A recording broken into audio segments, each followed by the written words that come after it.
Kahawa ni kinywaji ambacho kimesheheni virutubisho vingi sana, ila wengi wao hawafahamu umuhimu wa kahawa. Utasikia watu wenye mila potofu wanasema kahawa ni za wazee. Kahawa sio ya wazee. Kahawa ni kinywaji ambacho kinatumiwa na watu wa rika zote. Kahawa ni kinywaji ambacho kimesheheni virutubisho vingi na muhimu katika mwili wa binadamu. Twende tukaangalie faida ambazo utazipata kwa kutumia kinywaji hichi. Faida namba 1, kahawa huchangamsha mwili. Kahawa huwafanya watu wasijihisi kuchoka na kuwaongezea kiwango kikubwa cha nguvu.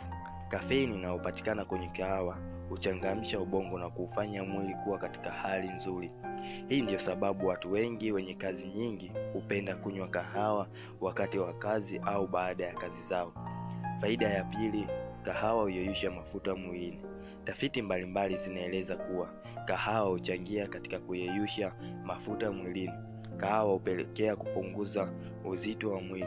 Utafiti mmoja uliofanyika ulibaini kuwa kahawa iliweza kuwasaidia watu kupunguza uzito.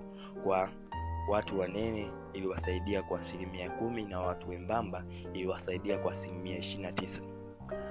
Faida ya pili inayopatikana katika kinywaji hiki, kahawa ina virutubisho muhimu.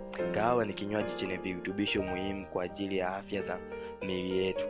Inaeleza kuwa kikombe kimoja cha kahawa kina virutubisho kama vitamini B2 11%, vitamini B5 6%, manganese, potassium, manganese na lithium. Hivyo kunywa vikombe 2 mpaka 3 vya kahawa kwa siku kutaongeza kiwango kikubwa sana cha vitamini hivi.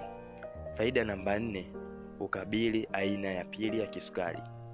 Kisukari ni ugonjwa ambao mwili hushindwa kutawala kiwango cha sukari mwilini. Inakadiriwa kuwa ugonjwa huu unawatesa zaidi wa watu milioni 300 duniani kote. Hata hivyo, inasadikika kuwa watumiaji wa kahawa wana hatari ndogo ya kupata aina ya pili ya kisukari, yani diabetes type 2.